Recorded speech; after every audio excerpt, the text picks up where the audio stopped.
welcome back to Marvel Live here at New York Comic Con 2014, sponsored by Marvel Contest of Champions from Kabam. I am Ben Morse, editor of Marvel.com. And I'm Lorraine Sink, host and writer of Marvel's The Watcher, and we are here with G. Willow Wilson, Marvel Live first. I'm so excited to have you on. Thank you so much. Fought her way through traffic to get here. That's right. It was a war. We thank you for overcoming this and joining us. Thank We're so you. excited to have you. Happy to be here. Happy to be alive.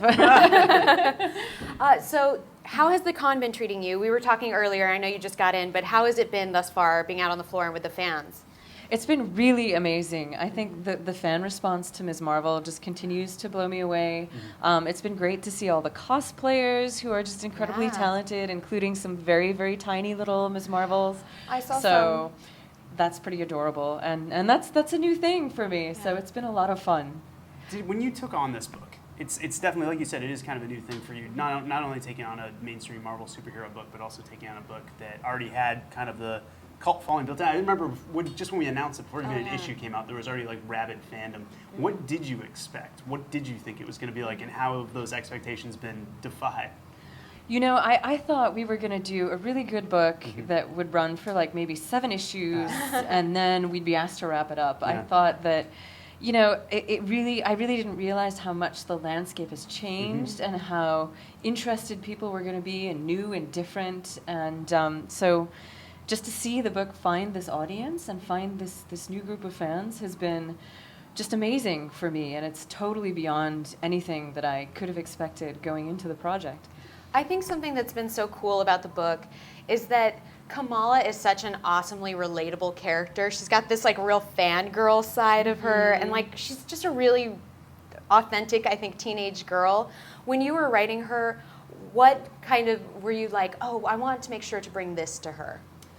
Yeah, definitely. I mean, I wanted her, and so did Sana and Adrian, who are very much a part of the creative process as well, to feel like a real girl. We didn't want to make her sort of a model minority and tell some sort of cardboard cutout story where everybody kind of is confined to type.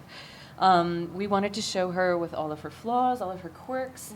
We were also thinking about what it would be like if you were growing up in the Marvel U. So if you were looking across the river from Jersey City to Manhattan and seeing, you know, Captain Marvel save the city and Thor, and you would see these guys on the cover of Time magazine. So we wanted to really integrate that into the series and show what it would be like if these were real people in your world. So she is a bit of a fangirl. She does relate in that way to the reader. And that, I think, brought something very special, not just fun for us as the creative team, but also to the readers who can identify with how she's feeling. Speaking of readers, you guys, if you have questions, you can tweet us using the hashtag MarvelNYCC, and we have already gotten a few. From Sophia, who's been watching us this whole time, said, Willow, you're an inspiration to all. What do you like the most about Ms. Marvel? Wow. Well, thank you, first of all. You know, the thing I like most about writing Ms. Marvel is getting to tell a different kind of story. It's very down to earth. She's very grounded in Jersey City. That's her home turf. So getting to add those little details. We use variations on real locations in JC whenever we can. You know, I went to Jersey City shortly after the book launched and did an event at Word Bookstore, and the response was awesome. So getting to tell a story that combines the things that I love about genre storytelling and about superheroes with real life locations and people and experiences has just been really fun. Love that. What has it been like? You started out, you did an original graphic novel. What is it like coming over and being part of the Marvel U and that process? You know, it's fun. It's like getting to play in somebody else's sandbox or with somebody else's toys. You know, I grew up reading X-Men and watching the Fox Kids cartoon as a kid in the early 90s, which I'm sure a lot of people know exactly what I'm talking about.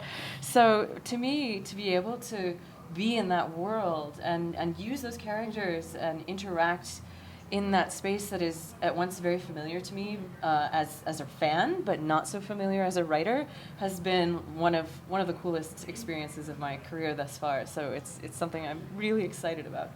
We have from Comic Book Bros, what is your overall goal for Kamala to be through your writing and great book?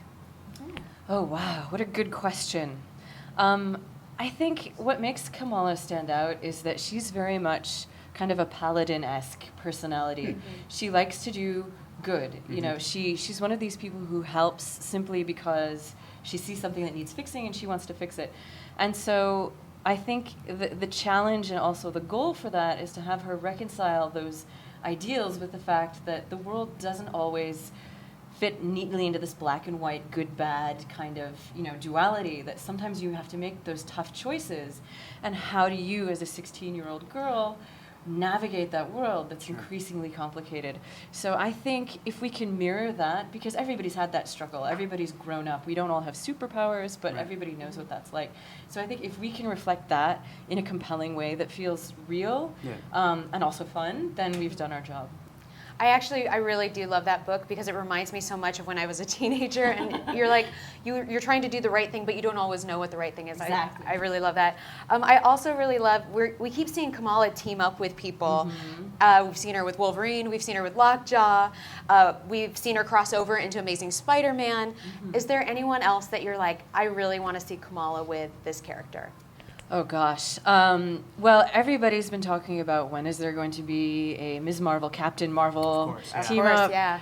You know, every time I see Kelly Sue, we're like, somehow we've got to make this happen, but it's got to be exactly the right story. So I'm sure that'll be on the horizon at some point. We are constantly putting our heads together to figure out how to make that as awesome as possible.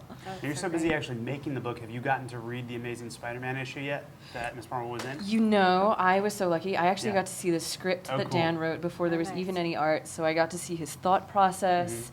You know, it's usually just that private conversation between the writer and the artist I got to see, and it was just so cool. It was so cool to see how he interpreted her character, what he was using her powers, and all of that stuff, you know, really before anybody else did. So that was a real treat for me.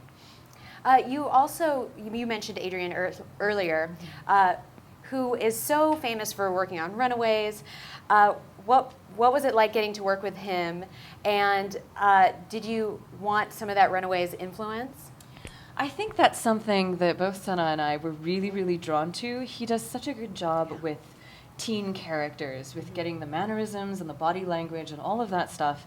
So we thought, both of us, that he would be perfect for the series. And it was just really a mind meld from day one. He gave the best description of Kamala that I think I've heard so far.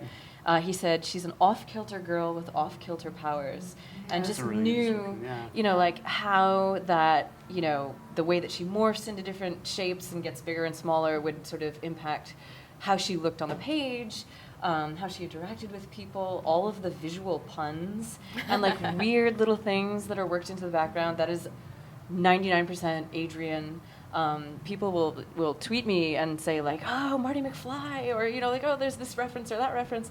And half of the time I don't see it until somebody points it out, and I have to go back and look and say, oh my God, because Adrian, he's just always in this other dimension, bringing this whole other layer of just visually interesting things into this series.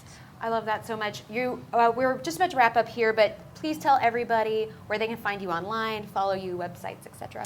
I'm on Twitter quite a bit at @GWillowWilson. You can also find me on my website, gwillowwilson.com. There you go. Awesome. Well, thank you very much for stopping by. Guys, we're going to take a Thank very you. quick break, and then we're going to be right back with Robbie Rodriguez from Edge of Spider-Verse. So keep sending those questions in. Keep using the hashtag MarvelNYCC. We are brought to you by Marvel Contest of Champions from Kabam. We thank G. Willow Wilson for joining us. This was Thank you, great. guys. It was First fun. time, but hopefully not the last. Absolutely. Cool. Guys, we'll be back in just a sec. Lorraine, say something. See you later. See you in a few. We'll have more footage coming up next.